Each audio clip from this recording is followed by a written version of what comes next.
Sonic the Hedgehog sped onto the scene with a trilogy of Genesis titles that earned him a prominent place in the platforming Hall of Fame, but he suffered a series of missteps over the course of his decades-long career that have cast a nasty shadow upon his once impeccable legacy. On this supersized IUPG episode, we're going to take some of these alleged offenders to trial to see if they're truly deserving of their negative reputation. So grab a chili dog or two and get comfortable, because court is now in session. Released in December 1996, Sonic Blast unites the Blue Blur and Knuckles the Echidna in a powerhouse portable adventure developed by Aspect. In stark contrast from its similarly named Genesis siblings, Sonic Blast sticks with the standard linear side-scrolling format and features 5 zones broken down into 3 stages each, capping off with a boss battle. The order in which the aforementioned zones are tackled remain the same regardless of which character is chosen, as does the objective of destroying Eggman's floating headquarters, and the controls are business as usual for the 2 protagonists. Pressing 1 or 2 makes them jump, and mashing the button in conjunction with down on the D-pad results in a spin dash, but a double tap will activate Knuckles' gliding technique and Sonic's Spark Shot. While the former had been already introduced into the franchise, the latter was brand new and helped add spice to the tried and true formula, paving the way for the future introduction of the homing attack. As for the level design itself, Aspect unfortunately didn't showcase anywhere near as much innovation, opting instead to rely heavily on old overused tropes, and to add insult to injury, the overall difficulty is ridiculously easy. The Eggman encounters offer a brief bright spot in a sea of mediocrity, but the whole affair is over before it wears out its welcome, and we're rewarded with 1 out of 2 nearly identical endings for finishing the journey. Aspect clearly dropped the ball in providing an incentive for the player to go the extra mile to gather the Chaos Emeralds, and this is the perfect metaphor for Sonic Blast itself. Beneath the shiny exterior, there really isn't much substance to sink one's teeth into. The pre-rendered graphics are impressive and a treat for the eye, but the Master System-esque music is monotonous, the controls and frame rate are stiff and sluggish, and the water section surpasses even Sonic Genesis GBA's Labyrinth Zone as an abysmal slog. I know this is just a pint-sized platformer, and I suppose I should grade it on a curve because of the technical limitations, but I can't help but think of the vastly superior titles that Nintendo produced on their equivalent hardware during that era, and Sonic Blast comes up severely short in comparison, so that's why I rule that the verdict is guilty! In the Battle of the Blast, the Genesis is without a doubt the top dog, though this Game Gear anomaly isn't beyond redemption. The Donkey Kong Country-esque visuals are quite pretty, and the soundtrack, for all its deficiencies, has a certain charm to it, and while these positive traits may be enough to elevate Aspect's project above the aforementioned GBA abomination, they aren't enough to save it from being an uninspired failure, and I'm left with no choice but to send it on a one-way trip to the Slammer.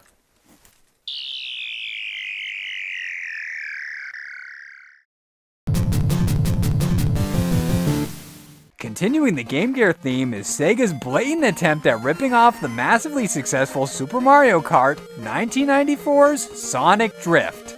Released exclusively in Japan, Sonic Drift is exactly what you'd expect it to be. The titular star and his friends face off in the genre-typical GP mode, complete with a wide array of special items to derail the competition. Owing to the 2-button control scheme, the racing is very basic, and the courses themselves offer very little variety beyond the changing backgrounds. The roster is similarly streamlined with a paltry 4 total riders to choose from, and there isn't a single unique characteristic to set them apart from each other. Sega essentially stole their rivals' winning formula to make their own copycat kart racer, putting in as little effort as possible to maximize profits. Yet in spite of all odds, a sequel was released with a wider distribution cycle the following year.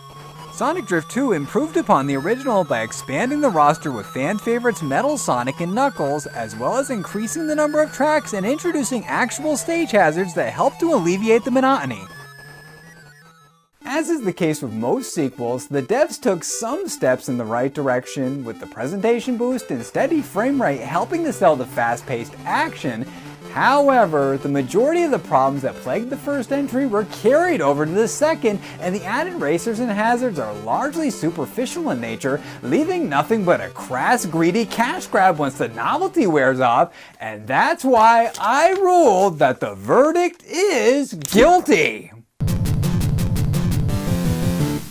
Sega should be ashamed of how they attempted to pull the wool over the eyes of unsuspecting consumers. They didn't even hide the fact that they wanted to line their pockets with the sweet profits to be made by literally riding the coattails of the blockbuster Nintendo hit. While the company would later produce their own reputable racer, this initial effort shows an utter lack of inspiration, and that canceled out any goodwill I would have had towards the noticeably improved sequel, so I'm taking it upon myself to teach these corporate criminals a lesson by punishing both drifts with a strict sentence in the IUPG jail.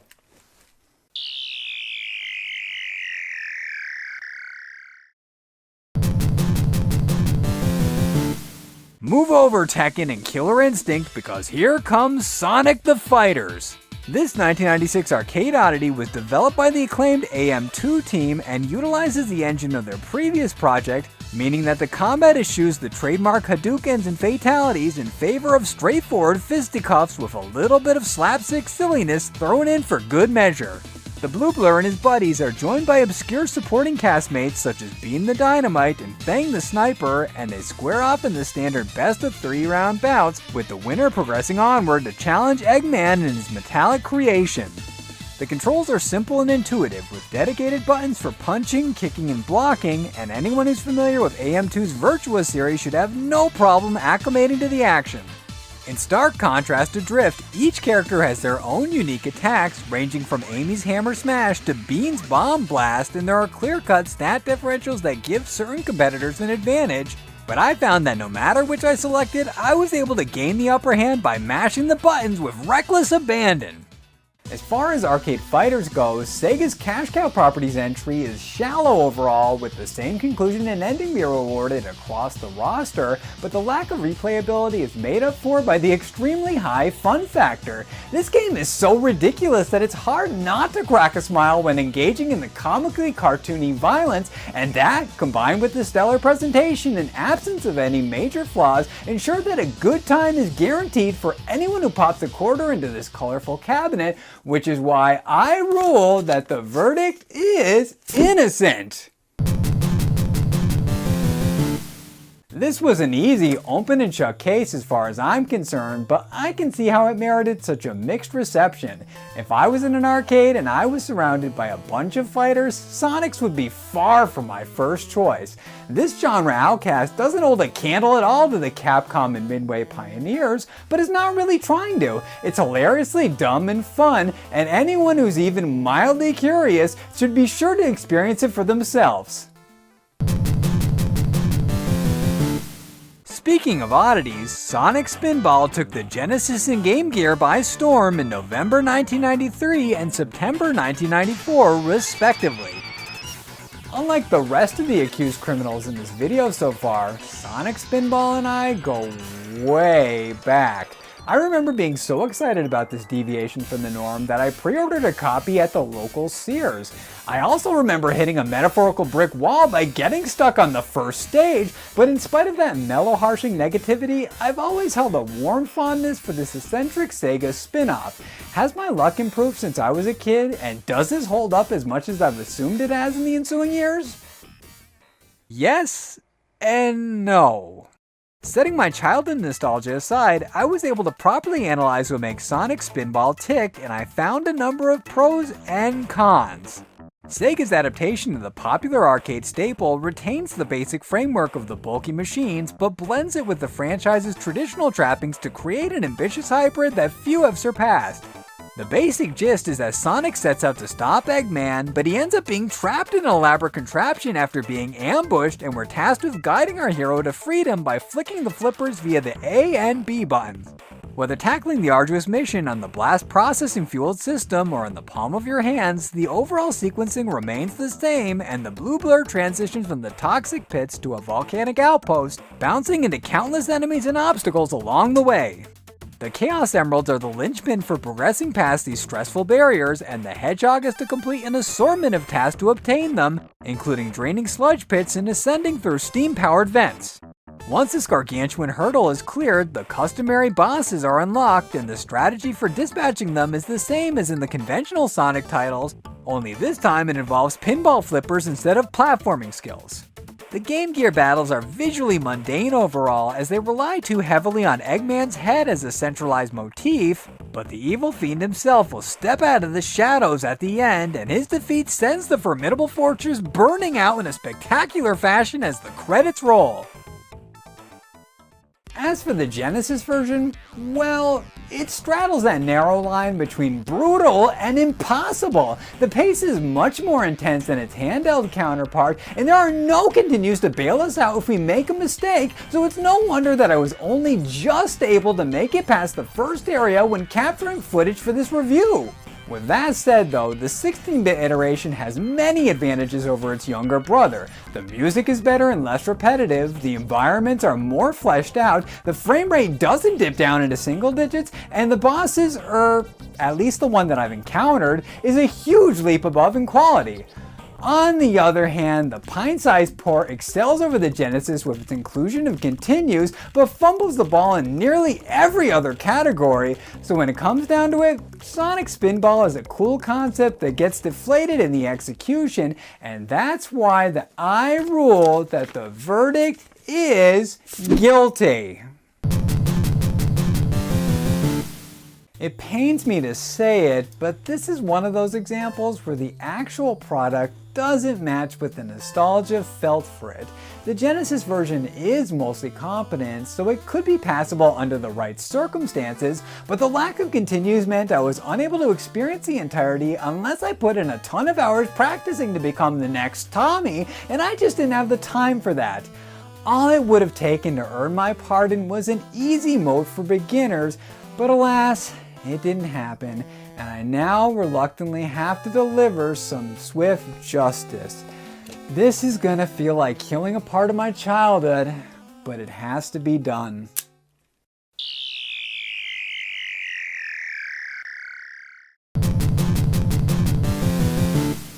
In a video filled with experiments that push the boundaries of what Sega's celebrated mascot had to offer, Sonic Labyrinth is perhaps the biggest anomaly of the bunch. Upon initial inspection, this 1995 nugget in the Game Gear catalog appears to closely resemble 3D Blast, but the story takes an unexpected turn when Eggman forces his nemesis to don a pair of speed-down boots, and this inconvenience messes with the mechanics in a very interesting manner. Sonic can no longer run or jump, and he has to rely solely on his spin dash to escape from the clutches of the dastardly Doctor. Owing to this handicap, the goal is much simpler than the aforementioned Genesis gem, involving nothing more than gathering 3 keys and heading to the exit, but this is tougher than it sounds.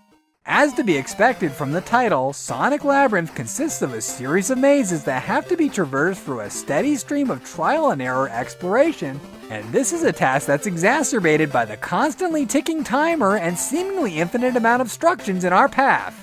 Fortunately, Sega wised up from the Spinball debacle and boosted the total lives at our disposal, so there's plenty of wiggle room to find our footing, but the road ahead is pretty bumpy regardless. Getting hit while possessing the keys will send them flying across the immediate surroundings, and it's of the utmost importance that they're picked up again as promptly as possible, because failure to do so will reset our progress and force us to start from square one. Needless to say, this can be quite annoying, but I was able to persevere with an occasional peek at a guide to deal with some of the more cryptic sections, and I eventually encountered the bosses. The boss fights break from the usual mold, requiring more thought and planning since we can't tap into our normal platforming instincts, and I found this to be a refreshing change of pace. After spin dashing these mechanical menaces into oblivion, the formula repeats from the top until the big bad himself enters the scene. The Eggman robot is impressive to look at and puts up quite a formidable performance, but this too goes down in flames, and we're again rewarded with 1 out of 2 nearly identical endings.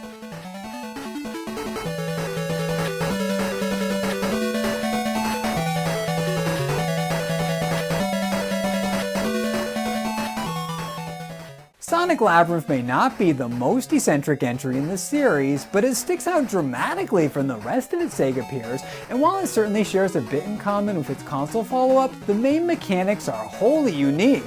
I can't think of another game from an established franchise where the trademark element is completely jettisoned. A lot of fans were bound to be alienated by that alone, and I myself was quite conflicted at first. But the more that I thought about it, I gained an ever-increasing appreciation for what the developers accomplished. I mean, Sonic goes fast. That's just what he does, yet he can't do that in Labyrinth, and they somehow managed to turn this very risky business strategy into what I consider to be a success, which is why I rule that the verdict is innocent. Call me crazy, but this is one despised offender that I found myself fond of. It can be frustrating, and the invincibility power-up is enough to give people seizures, but all in all, Labyrinth is a winner in my book, and I definitely recommend checking it out on the excellent and cheap Sonic Mega Collection Plus. I'm not going to guarantee that you'll get the same amount of enjoyment from it that I have, but at least this way, there'll be a number of alternatives that should be more suited to your taste, so it's win-win all around. The Sega Saturn was a system that faced tremendous competition during its brief lifespan, and its premature failure was at least partially attributed to the absence of the company's iconic mascot. Amid the small but spectacular lineup of titles for this criminally underrated 5th generation entrant, the Blue Blur only appears in 3. A compilation, a Genesis port, and the legendarily infamous Sonic R. This 1997 Traveler's Tales racer differs drastically from Drift in that it ditches the Mario Kart influence to utilize the fleet-footed abilities of the protagonist and shifts into the third dimension for some fast-paced, boundary-breaking action. There are 2 available play options by default, with a limited amount of drivers and courses to choose from, but more can be unlocked by completing certain challenges. I unfortunately wasn't able to do any of this during my constrained recording session, so I was only left with the Hedgehog, Tails, Knuckles, and Amy, but that was enough to get a proper gauge for what Sonic R had to offer. The GP mode has the riders blaze through 4 individually sequenced tracks that share very little resemblance to the classic era zones, and the controls to guide them through this terrain are as straightforward as it gets. Press up to accelerate and brake with the bumpers, change the camera perspective if necessary with X, and activate the special moves with the A button. Anyone who shares my less than ideal driving skills may have a tough time maneuvering the tricky turns and extreme loops, but the options menu contains a difficulty setting to accommodate our plight, making it much easier to handle the fierce opposition and clear the 4 stages, unlocking the visually stunning Radiant Emerald and adding Eggman as a playable character in the process. The final piece of the Sonic R puzzle involves the Time Attack section, which shakes up the established format by introducing extra variables into the mix, such as reversing the flow of the course, peppering it with balloons, and turning the normal races into an epic tag match. Sonic R is undoubtedly a major improvement from the misstep that was Drift, but underneath the chipper exterior lies some massive flaws. The polygonal graphics are ugly with haphazardly constructed backgrounds, and I constantly clip through them during my playthrough. I mean, just look at this!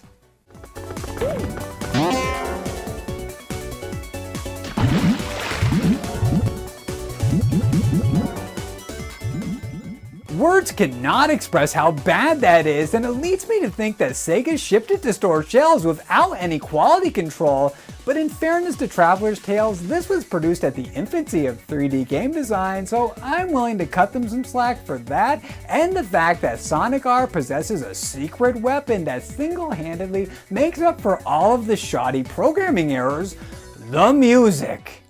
I've made it no secret that I adore Richard Jacques' infectious and highly danceable tunes, and I'd rank them with the entirety of the Genesis 3D Blast soundtrack at the top tier of my all-time favorite Sonic songs.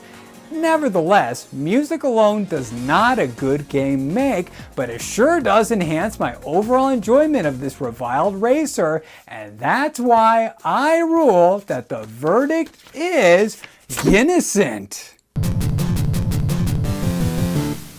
Those of you who have watched my top 10 sucky games that I love video probably saw this coming, but I had to formalize my feelings in this illustrious court of law.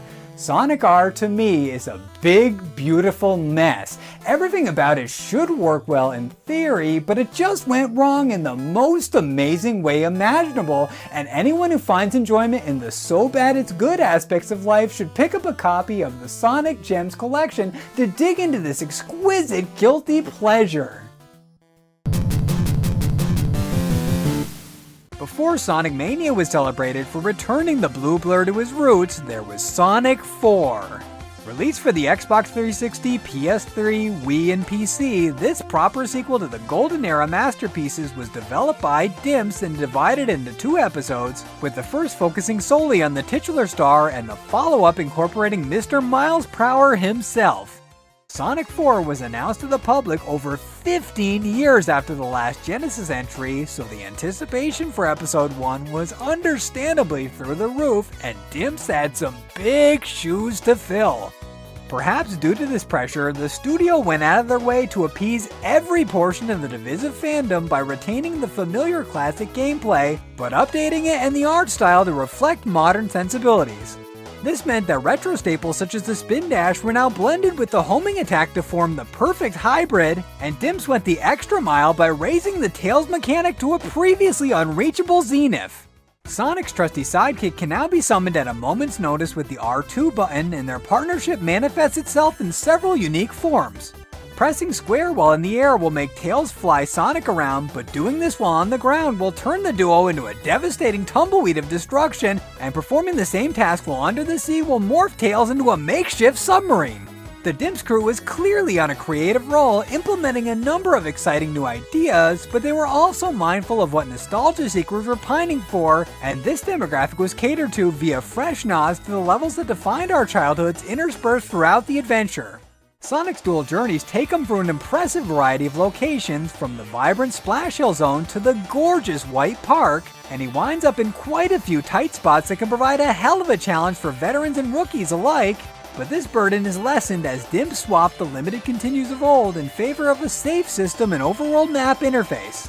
The overworld map is accessed by default after completing a level, and it enables the option to backtrack through previous zones, a feature which is handy for wannabe speedrunners looking to improve their rankings, but those who are in it solely for the casual fun should be able to finish each of these in around 2 hours apiece on their initial playthrough.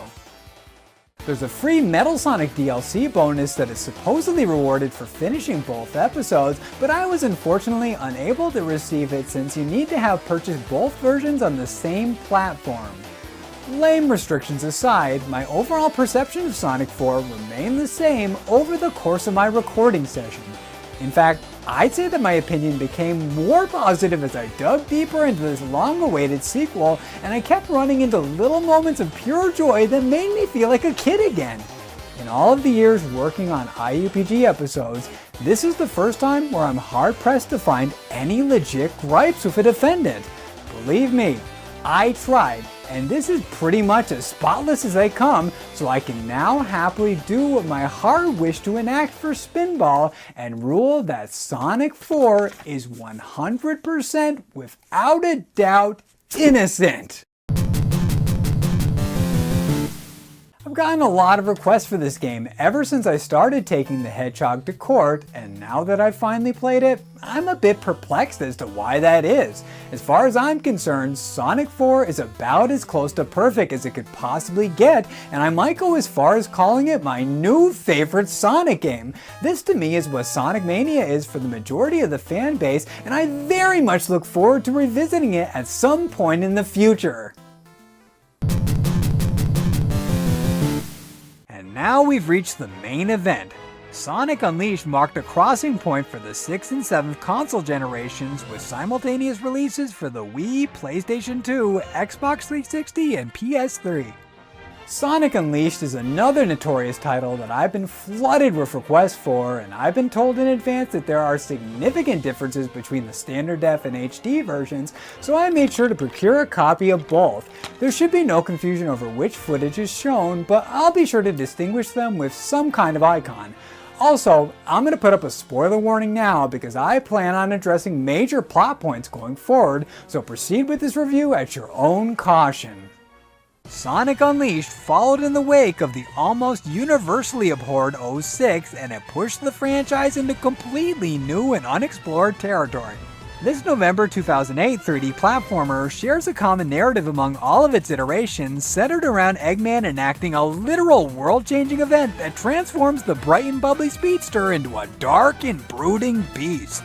The defeated do-gooder is subsequently ejected into space by his nemesis, but he survives and lands on the devastated remnants of Earth, discovering a new friend in the process whom he later affectionately names Chip.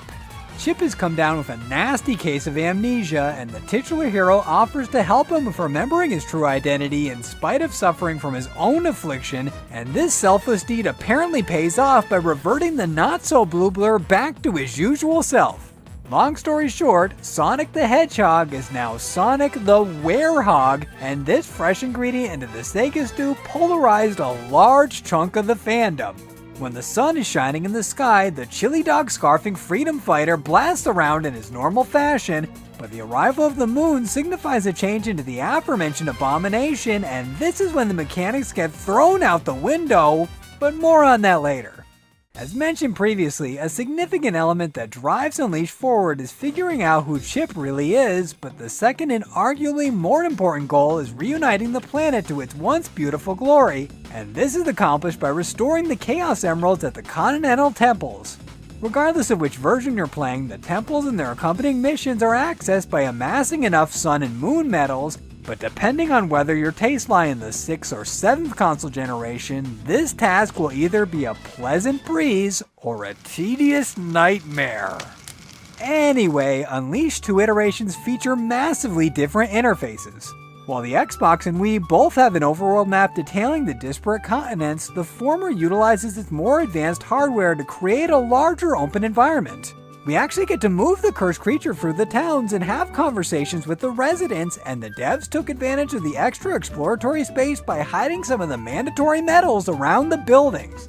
The Wii, not surprisingly, opts for a much smaller approach, with the aforementioned interactions taking place in static menu screens and the medals being racked up automatically after finishing each level. This might seem like a letdown in comparison to the Big Green Machine's grander scale collectathon angle, but I was shocked to find that it was quite the opposite. As anyone who's played even a single Sonic game in their life should know, the legendary Sega mascot's motto has always been "Gotta go fast!" His titles have been built around speed since their inception, and the daredevil sensation provided by flying unencumbered for the various obstacle courses is like a roller coaster thrill ride.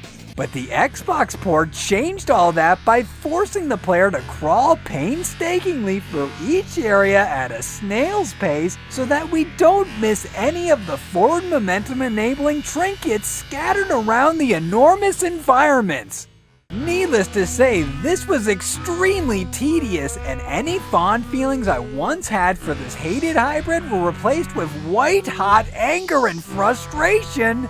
But this was somewhat alleviated when I took some deep breaths and I regained my composure so that I could properly complete my comparison. After carefully analyzing each version and taking detailed notes, I came to the conclusion that the Wii contained far more positive traits than the 360, but they both are hindered by noticeable strengths and weaknesses. For starters, the standard Sonic sections are virtually identical, but the boost gauge is significantly better on the Xbox since it places fewer restrictions on its consumption. Conversely, the homing attack has the advantage on the Wii since it's executed by double tapping the jump button, whereas a separate input has to be hit on the 360 after the jump. The Werehog offers a much starker contrast in that the Xbox interpretation of this new feature stone cold slaughters the Wii. Yes, even with the option to use the GameCube controller, which I took full advantage of, the difference is night and day. As I hinted at earlier, the Werehog shakes up the Sonic status quo by placing a heavy emphasis on beat-em-up action, blending Streets of Rage and Tomb Raider elements to create a hybrid highlighted by the protagonist's stretchy arm punches.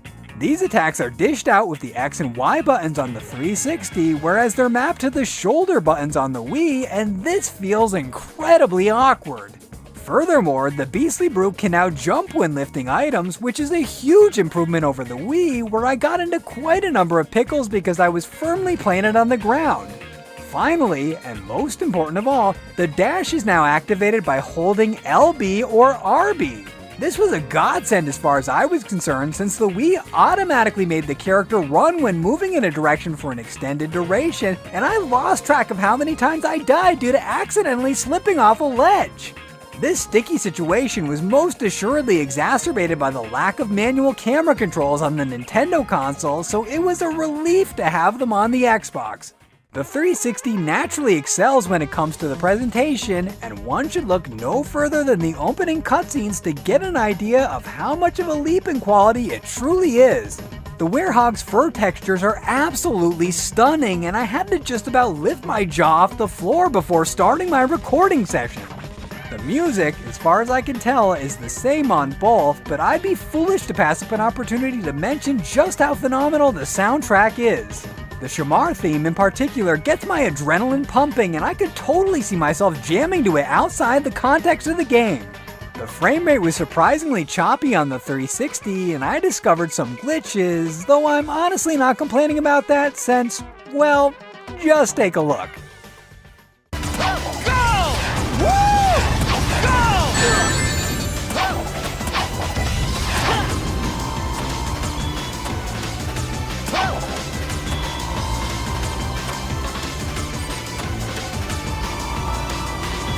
2 hours later.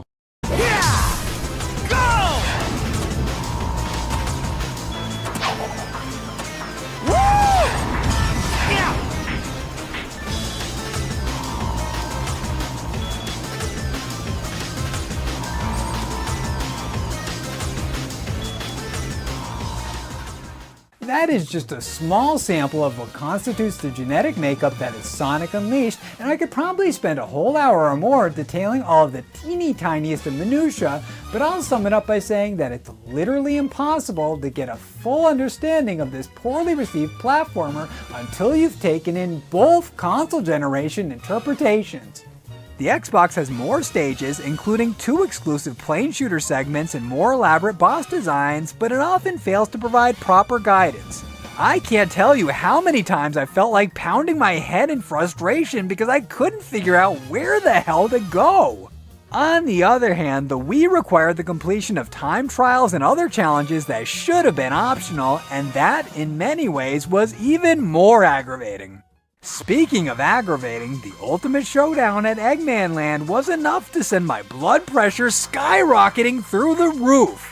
The 360 version combines both of Unleashed's signature elements for the first time to form one of the longest and most brutal levels I've ever played. To give an idea of just how off-the-scale bonkers it really is, it took me over an hour to cross the finish line on my last attempt, and that was still enough to earn a C ranking.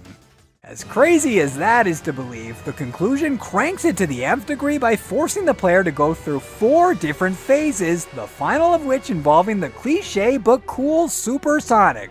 To fill in the blanks on the story, Chip remembers that he's the light Gaia, the yin to the evil force's yang, and he steps into the fray to fight his counterpart by forming into a badass rock monster. We engage the towering behemoth in a boxing bout on the Wii, ducking and weaving and throwing out haymakers along the way, but the Xbox's take devolves into nothing more than a quick-time event that's preceded by a boring chase sequence. The next step is pretty much the same on both systems, but I give a slight edge to the Wii in that it isn't hampered by a strict time limit. The concluding supersonic segments are drastically different, but nearly equally annoying. The Wii stays largely in the 2D space, and we have to fly down the lanes to gather enough rings to stay aloft and then target the creature's eyes. This is much easier said than done, since the button prompt kept failing to appear, and that, factored in with the daunting boulders of doom, caused me to die prematurely from no fault of my own. The Xbox version brings Chip back to the spotlight, and we have to destroy Dark Gaia's snakes in order to eliminate the shield, but this is complicated 1,000-fold by Chip having his own life bar, and failure to break the barrier before he succumbs to his wounds results in an automatic death. The endings for overcoming these Herculean feats are exactly the same. The Dark Gaia is defeated, but Supersonic runs out of steam. Chip sacrifices himself to save his friend, and peace has finally been restored to the unified planet. Whew, I feel like I've just run a marathon. Anyway, Sonic Unleashed is a hard nut to crack. The developers were clearly inspired, as this might be their most ambitious project to date. A lot of the 3D entries in the franchise follow the same general formula, but this took chances, and I have to give it up to them for that. Say what you will about the Werehog, but it undeniably looks really cool, and I had a lot of fun slashing the nightmares into ribbons. The top-notch presentation really enhances the action, the puzzles and boss encounters are engaging, and the regular Sonic segments can be just as fun as ever. I say can be, of course, because the 7th gen iteration is a total buzzkill. Collectathons are fine when used in the right circumstances, but they don't belong in a Sonic game. It just slows down the flow, and it's a huge reason for why the Wii gets my preference, but even that release has its fair share of problems. There's no manual camera, the conversation system is kinda boring, and the Werehog controls flat out suck. Between the 360's enhanced aesthetics and the Wii's straightforward meat and potatoes approach, I feel that there could have been a fantastic title cobbled together from elements of the two, but as it stands there are too many deficiencies and straight up annoyances in both that I can't overlook, and that's why I rule that the verdict is guilty! Yes, it's finally happened. I, Matt Ezra, aka Cygnus Destroyer, aka the Sonic Guy, has condemned a 3D Sonic game. I know, I'm as shocked as you are. I've been looking forward to tackling this one for a long time now, and I expected to reprieve it in the same vein as Rise of Lyric, but the more I ended up playing it, the more the fun factor plummeted, and I eventually became downright hostile towards it at the end of my recording session. A lot of people said 06 is the standard for bad Sonic games, but at least it allows the player to go fast. I never imagined I'd have to tiptoe at a snail's pace in a Sega-approved Blue Blur product, but that's the sad reality of Unleashed, and I'd rather revisit Super Mario Sunshine, a game which I controversially dropped the hammer on, than ever return to this insulting disaster, and it gives me great delight to send it straight to the fiery pits of hell!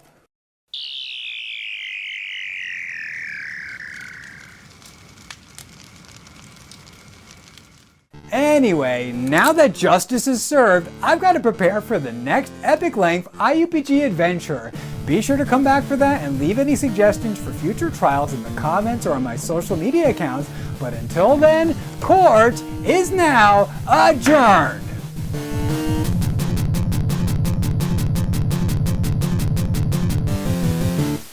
Thanks for watching. If you liked what you saw and you want to see more, the boxes on the screen right now will lead to some more of my videos, and if you haven't already, be sure to subscribe to the channel by clicking on my avatar in the bottom right hand corner. Thanks again.